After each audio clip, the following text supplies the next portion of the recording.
Good. The presentation is done. What is ESG? Let us understand it a little better. The annual sustainability report has just been presented, beautifully designed, numbers cleanly formatted. Someone at the table says, "Good, that's done." The meeting moves on. The company continues exactly as before until the next cycle forces the same conversation. Nothing changes, because nothing was ever meant to.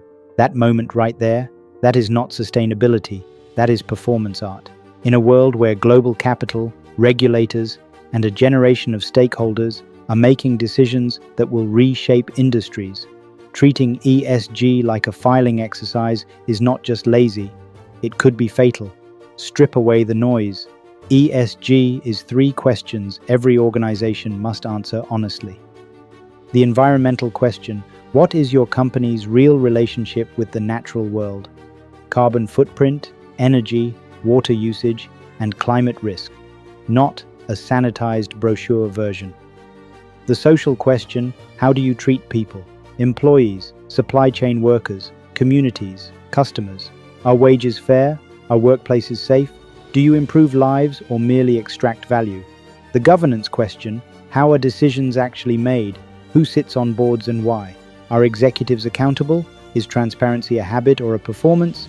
Together these build or erode social license. Social license is corporate oxygen.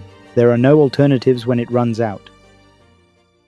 Many would dismiss the critics entirely, but perhaps we should consider why they are not wrong. Alternatives when it runs out. Critics say ESG is a distraction, woke capitalism, or poorly correlated with returns. Some of that is true.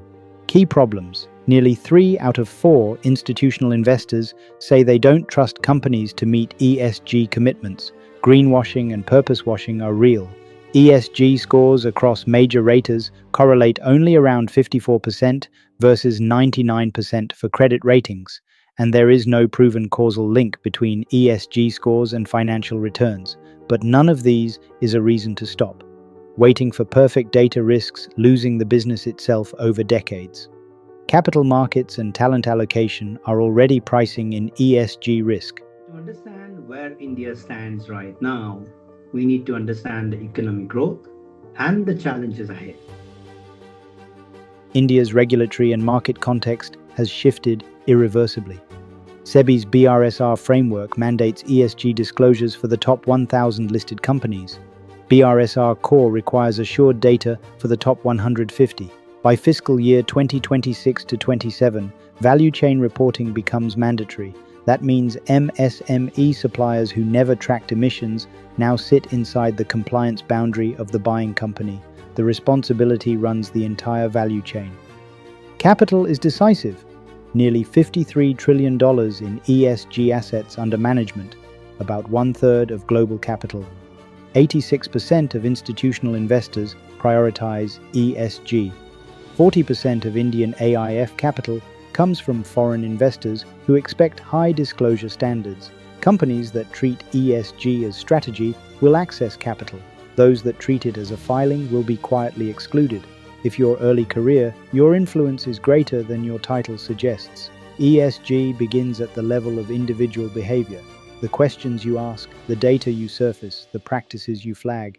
The generation entering India's workforce will either embed genuine sustainability in corporate DNA or allow it to remain a compliance exercise. Boardrooms of tomorrow will be shaped by standards you refuse to compromise on today. For leaders, ESG cannot be delegated to a sustainability team that appears once a year. It must live in capital allocation, executive compensation, risk framing, and truthful external reporting. Not just, what is the return? But what is the impact? Not just, is this legal? But, is this right?